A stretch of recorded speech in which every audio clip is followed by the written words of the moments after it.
much is your car payment? 1,400. How much is your car payment? 403. What's your car payment? 1,100.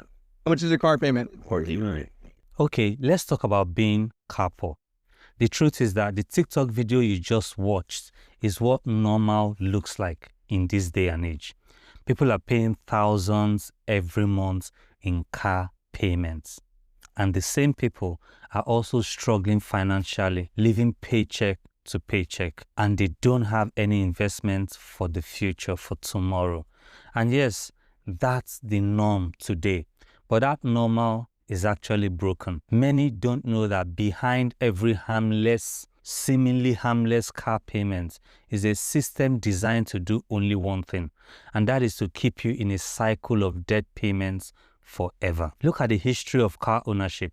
The car industry has successfully convinced an entire generation that debt is freedom, that huge payments means progress, even if you can't afford it, that you need this to succeed, or better still, show that you have made it to your neighbor. And it's all a lie.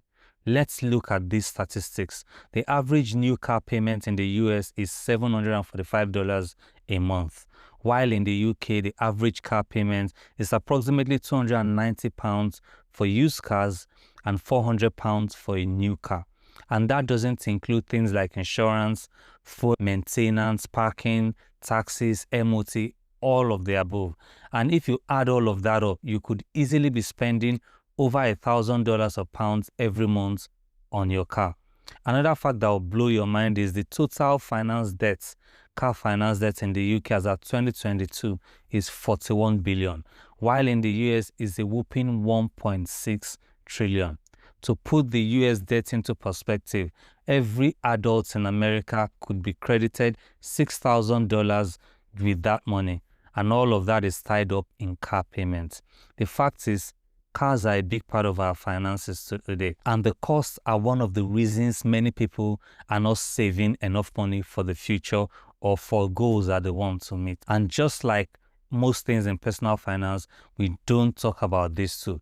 The worst case is we actually do all the wrong things when we want to get a car, therefore making many people what we call car poor. So what does it mean to be car poor? The definition of being car poor is spending so much on your car, things like monthly payments, insurance, fuel, and maintenance, that it significantly limits your ability to save, invest, and do other financial priorities. You might technically be able to afford the payments, but if you're living paycheck to paycheck because of your vehicle, you are car poor. If you're skipping investments, delaying home ownership, or maybe swiping your credit card for basic expenses without any hope of clearing that card just to keep a car, you're actually car poor. And most people don't even realize that they're in this situation of being car poor until they try to sort things out and try to get out of that situation. Now, let's talk about how we got here as a society in the first place. Car companies are not just selling cars, they are selling status. And they have gotten really, really good at doing this. Just look at car commercials, right? They show people that are smiling, driving down scenic roads. Have you noticed that there is never a traffic jam in any of those advertisements? There is never a car that's in the mechanic workshop for a repair. There is never a monthly payment or statement. Why? Because they are not selling you the whole truth.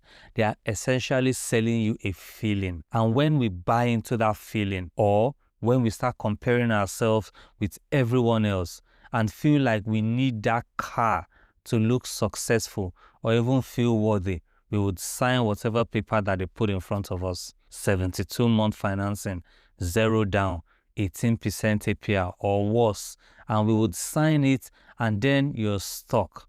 And here is where it gets even darker. They also sell insecurity. Over decades of advertising, they have mastered 3 psychological pressure points to keep selling cars over and over again: status anxiety,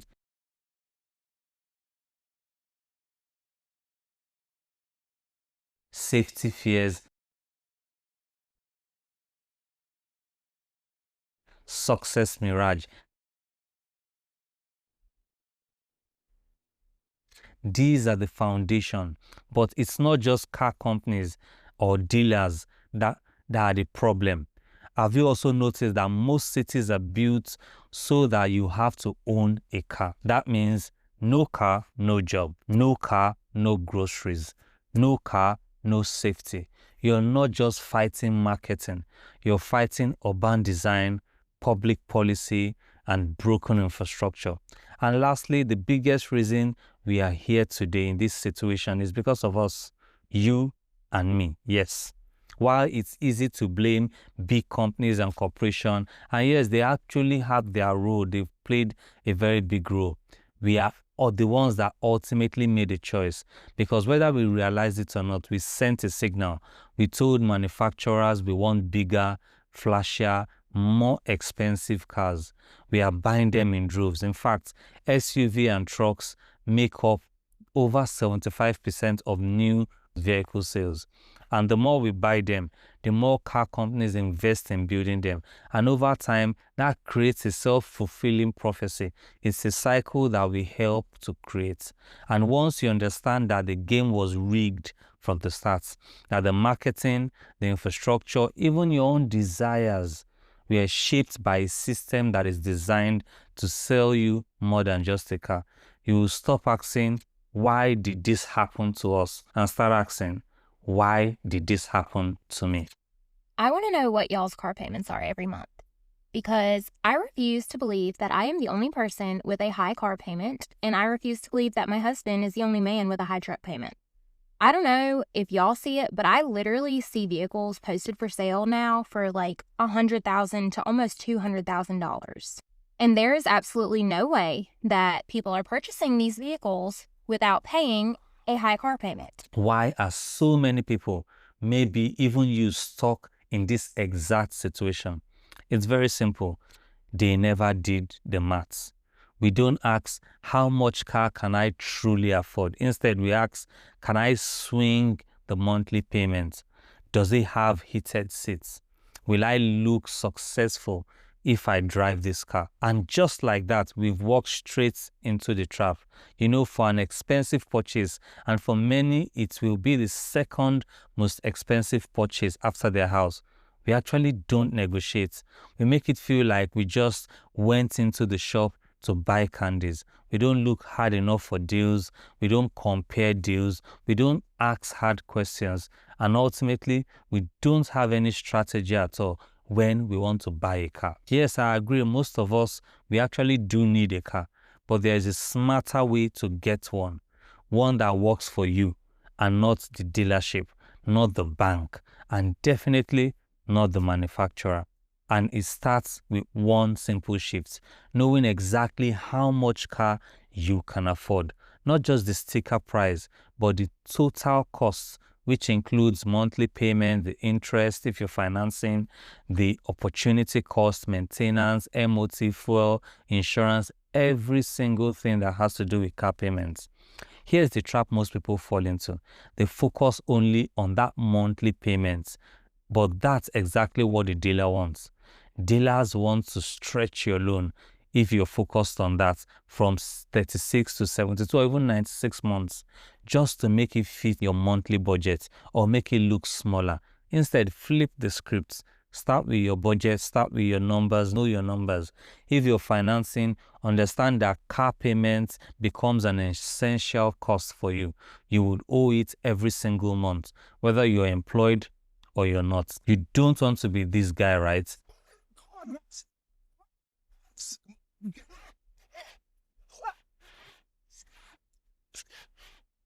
So here's what you do. Add up all your current fixed expenses, including the total monthly costs of owning that car. Then make sure it doesn't exceed 65% of your take-home pay. Let me explain. Let's say you bring home £3,000 a month. Your rent, groceries, bills already take up £2,000. That is 67% already gone before you've even gotten a car. Now add a car that costs maybe £800 a month in total. You see the problem. Your essential expense takes up 93% of your net income. You've just got £200 left to save, invest, or even breathe.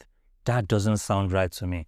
That's downright dangerous. I definitely don't want to be in that situation. But instead of, let's say, same income, £3,000 a month, but this time your essential expenses before you're getting a car is 1,500.